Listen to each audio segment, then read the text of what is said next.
আগামীকাল রাত্রে রান্না হয়েছে, আজকে মনসা পুজো ও রান্না পুজো একসঙ্গে। তো বন্ধুরা, কালকে আমাদের রান্না পুজো আর মনসা পুজো হয় একসঙ্গে। তা আজকে সব কিনে কাটে রাত্রিবেলা রান্না হবে, কালকে পান্তা খাওয়া হবে। আজকে মাছ কাটছে, মাছ ধুচ্ছে, মাছ পরিষ্কার করছে। আর আমাদের এই রান্না পুজোয় একটু ইলিশ মাছ লাগে, সবার পাতে একটু করে ইলিশ মাছ লাগবে, ইলিশ মাছ এনেছি। ঠিক আছে, পরে দেখা যাক কি রান্না হয় সন্ধেবেলা। আছে ক রকমের ভাজা, এগুলো ভাজা হবে। একটা মুসুর ডাল হবে, নারকোল কোড়া হবে, নারকোল কোড়া চাল কুমড়ো দেওয়া হবে, আর কচু শাকে দেওয়া হবে। এটা কালকে লাগবে, গোঁড়া লেবু, এটাকে গোঁড়া লেবু বলে। এসব ভাজা হবে। তেঁতুলটা বোধহয় ডালে দেওয়া হবে, কুমড়ো ছোলা দিয়ে হবে, নারকেল কোড়া, ইয়ে কচু শাক। ওল ওল কিসে দেবে? ওল ডালে। ডালে দেবে? ডাল আর তেঁতুল আর ওল। ওলে চাটনি কোথায় আমরা আলাদা করি না, ওই এর সঙ্গে ডালের সঙ্গে দিয়ে দিই। এখানে কচু সেদ্ধ হচ্ছে আর এখানে আলু ভাজা হচ্ছে। এইটা হচ্ছে চিচিঙ্গে ভাজা।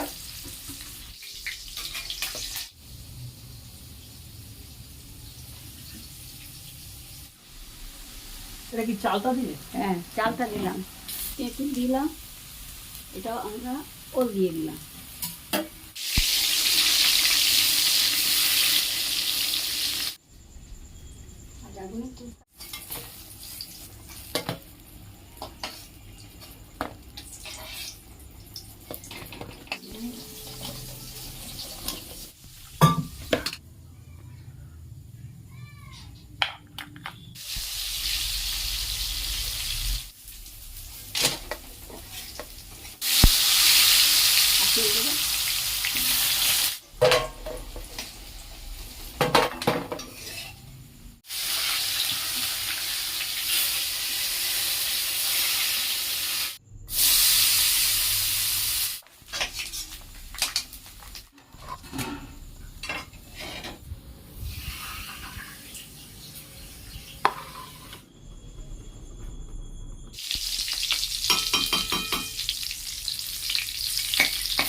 খুব সুন্দর একটা সেন্ট হয়েছে না?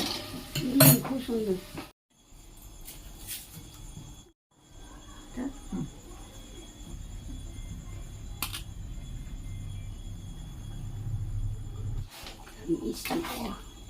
মিষ্টি মিষ্টি করবো তো।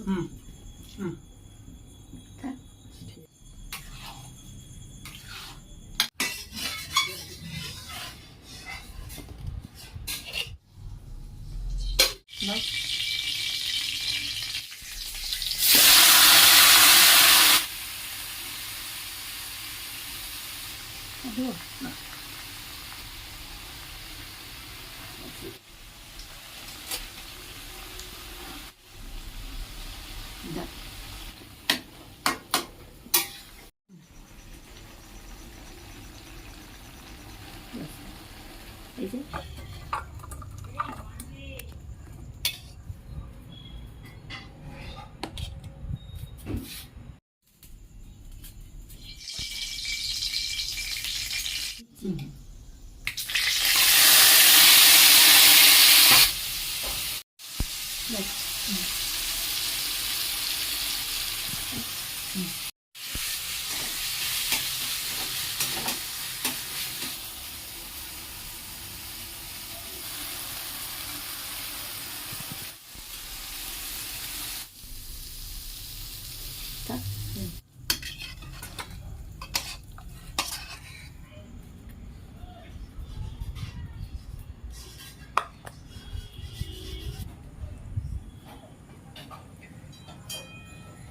হলুদ নুন সব মাখানো আছে। আচ্ছা, শুধু তেল দেব। সর্ষের তেল তো একটু বেশি করে দাও, সর্ষের তেল।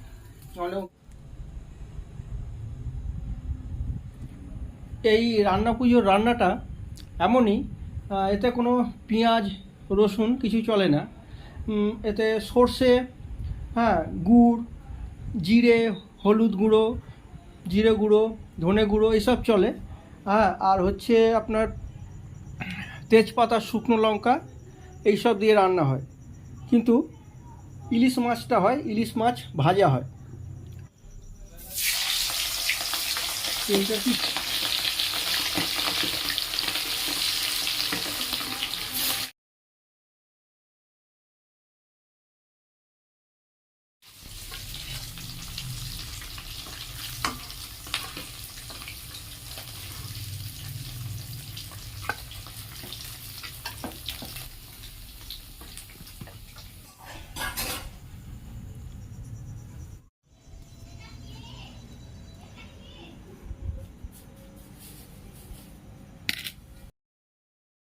চাল কি এখানে ধুয়ে নেবে? হ্যাঁ, আমি এটা ধুয়ে নেবো। ঠিক।